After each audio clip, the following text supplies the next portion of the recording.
Ikinakasa na ang rescue operation para sa mga Pilipinong tripulanteng sakay ng bulk carrier na MV Tutor na inatake ng grupong Houthi. Ayon sa Department of Migrant Workers, nakikipag-ugnayan na ito sa Department of Foreign Affairs at sa lisensyadong manning agency ng barko. Kinumpirma rin ng Migrant Workers Secretary na isa sa 22 tripulanteng sakay ng MV Tutor ang nawawala matapos atakihin ng mga rebelde ang engine room ng barko. Sa isang pahayag, sinabi naman ni Pangulong Bongbong Marcos na nakikipag-ugnayan na ang gobyerno sa UK Maritime Trade Operations para madala sa bansang Djibouti sa Africa ang mga Pinoy na tripulante sa MV Tutor. Walang taka sa isinagawang buy-bust operation ang isa umanong gunsmith na dumarayo pa sa ibang lugar para iligal umanong magbenta ng mga armas. Ang resibo sa aking pagtutok.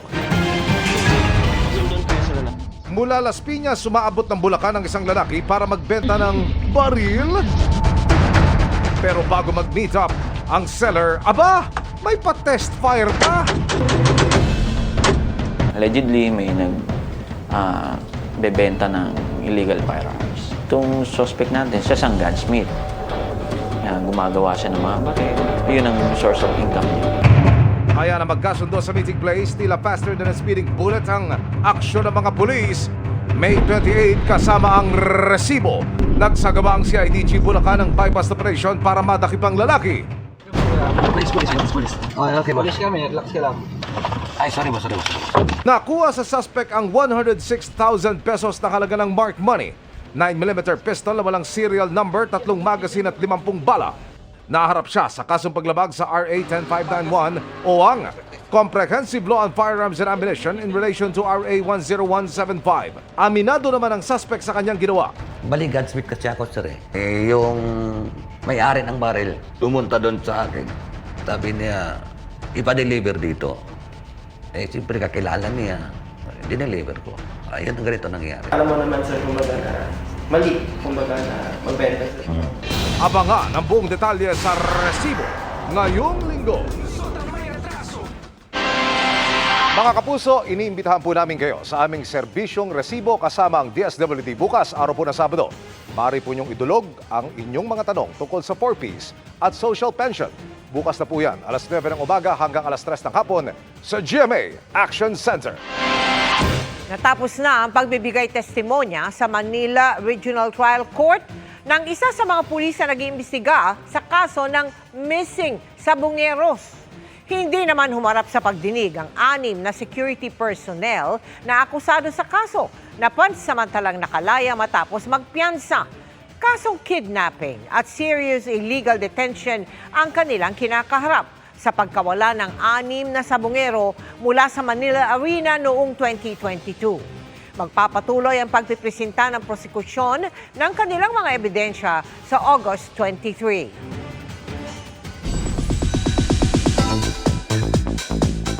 Attention Universe! Mangyayari na ang kasalang human-alien sa My Guardian Alien ngayong nag-propose na sa character ni Marian Rivera ang character ni Gabby Concepcion. Ang pasilip sa wedding na yan sa chika ni Aubrey Carampes. Hindi ko pa ako na nababatay. Alam mo nang dahil sa'yo, dahil kay Doy, naramdaman ko na may pamilya ko dito. Puno ng emosyon ang eksena kagabi ni Marian Rivera, Gabby Concepcion at Rafael Landicho sa GMA Prime series na My Guardian Alien. Ang alien character kasi ni Marian na si Grace, tila nagpapaalam na dahil sa nalalapit niyang pagbabalik sa kanyang planeta. Pero ang character ni Gabby na si Carlos, biglang nag-propose. I want you to be my wife.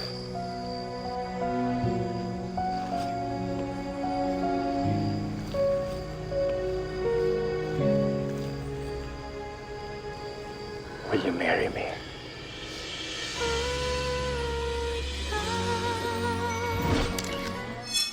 Nang bisitahin ng GMA Integrated News ang set ng My Guardian Alien, may pasilip na sa magaganap na human and alien wedding. A vision of timeless beauty and elegance ang Kapuso Primetime Queen, habang very maginoo naman ang dating ni Gabby as groom in A. Barong. Pero isa lang daw yan sa mga aabangang highlights ng serye dahil meron pang ibang mga mangyayari. Actually, sa totoo lang, ayaw ni Grace na magpakasal kahit na gusto niya si Carlos. Pero nag-decide si Carlos na gusto niyang pakasalan si Grace sa kabila ng aalis pa rin siya kasi ayaw daw niya palagpasin yung pagkakataon na nagmahal uli siya.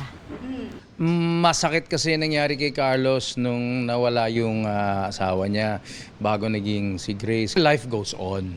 So ngayon, yun nga, makikita niya yung panibago niyang buhay, pangalawa niyang buhay, dito nga kay Grace.